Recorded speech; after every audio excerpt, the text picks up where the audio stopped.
প্রেগনেন্সির দ্বিতীয় মাস অত্যন্ত গুরুত্বপূর্ণ এবং ঝুঁকিপূর্ণ। এ সময় মিসক্যারেজের ঝুঁকি অনেক বেশি থাকে। অনেকেরই দেখা যায় যে প্রেগনেন্সির দ্বিতীয় মাসে এসে বাচ্চা মিসক্যারেজ হয়ে যায়, অর্থাৎ গর্ভপাত হয়ে যায়।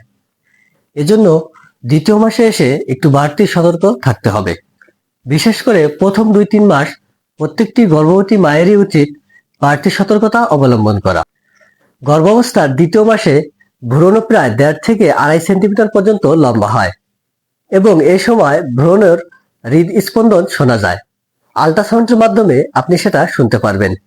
প্রেগনেন্সির দ্বিতীয় মাসের শেষের দিকে বাচ্চার চোখ, কান, মুখ, ফুসফুস ও পাকস্থলীর গঠন শুরু হয় এবং হাত ও পায়ের গোড়ার মতো অংশ দেখা যেতে শুরু করে।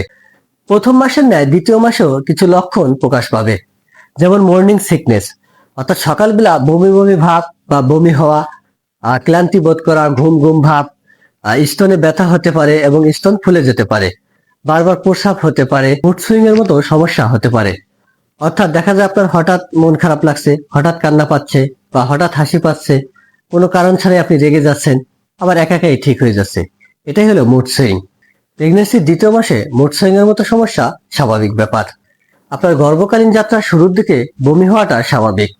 এটা সবারই কম বেশি বমি হয়ে থাকে। তবে কারো যদি অতিরিক্ত বমি হয়, বমির পরিমাণ অনেক বেশি হয়, তাহলে ভার্টিনা প্লাস নামে একটি ট্যাবলেট আছে, এটা দিনে 3 বার খেতে পারবেন, অথবা ডাইক্লিস প্লাস 10 mg।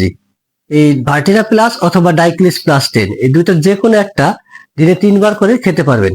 এটা আপনার বমি কমাতে সাহায্য করবে এবং এর সাথে একটা গ্যাসের ওষুধ খাবেন।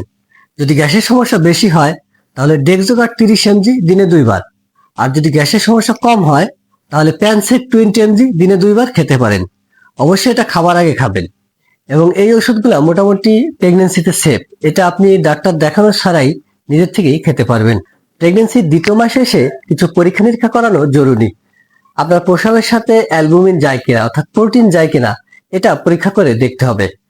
যদি প্রস্রাবের সাথে প্রোটিন যায় তাহলে দেখা যায় পরবর্তীতে গর্ভকালীন মায়ের খিঁচুনি হয়ে মৃত্যু পর্যন্ত হতে পারে।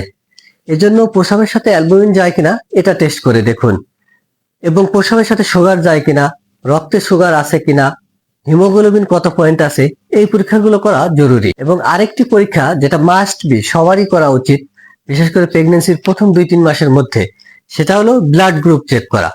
আপনার ব্লাড গ্রুপ কি এটা জানা থাকতে হবে। অনেকেরই দেখা যায় যে প্রেগনেন্সির শেষ সময় পর্যন্ত চলে আসে অথচ তার ব্লাড গ্রুপ কি এটা সে জানে না।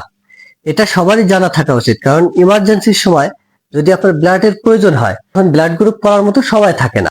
এজন্য প্রেগনেন্সির দ্বিতীয় মাসে এসে আপনার ব্লাড গ্রুপটা চেক করে দেখে নেবেন যে আপনার ব্লাড গ্রুপটা কি।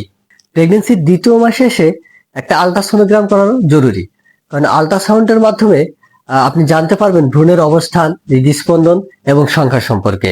এবং আরেকটি কারণ হলো একটোপিক প্রেগনেন্সি আছে কিনা এটা দেখার জন্য আলট্রাসোনোগ্রাম করানো জরুরি। আমরা অনেককে আলট্রাসোনোগ্রাম সাজেস্ট করি, কিন্তু করতে চান না, বলেন আমি সুস্থ আছি, 2-4 মাস পরে করি। কিন্তু আলট্রাসোনোগ্রামটা দ্বিতীয় মাসেই করানো উচিত, কারণ আপনার ভ্রূণটা কোথায় আছে, এটা জরায়ুর মধ্যে আছে কিনা বা জরায়ুর বাহিরে আছে কিনা এটা দেখতে হবে। অনেক সময় দেখা যায় যে জরায়ুর বাহিরে টিউবের মধ্যে গর্ভধারণ করে, যেটাকে মেডিকেলের ভাষায় একটোপিক প্রেগনেন্সি বলে। তো একটোপিক প্রেগনেন্সি হলে মায়ের মৃত্যু ঝুঁকি থাকে। সেজন্য দ্বিতীয় মাসে একটা আলট্রাসোনোগ্রাম করে দেখা যে আপনার ভ্রূণটা ঠিক জরায়ুর মধ্যে আছে কিনা, এর অবস্থানটা ঠিক আছে কিনা। এর জন্য দ্বিতীয় মাসে একটা আলট্রাসোনোগ্রাম করাবেন। আপনার ব্লাড প্রেশারটা চেক করে দেখতে পারেন ঠিক আছে কিনা, পালসটা দেখতে পারেন। মোটামুটি এই পরীক্ষাগুলি যথেষ্ট দ্বিতীয় মাসে এসে। এই সময় গর্ভবতী মায়েদের খাবারের প্রতি বাড়তি মনোযোগ দিতে হবে। আপনি এখন যে খাবারটা খাবেন এটা শুধু আপনার একার জন্য না, এটা আপনার অনাগত ভবিষ্যৎ বাচ্চার জন্য। আপনি আগে যে পরিমাণ খাবার খেতেন, এখন প্রতি বেলায় আগের তুলনায় 1 মুঠ খাবার বেশি খেতে হবে।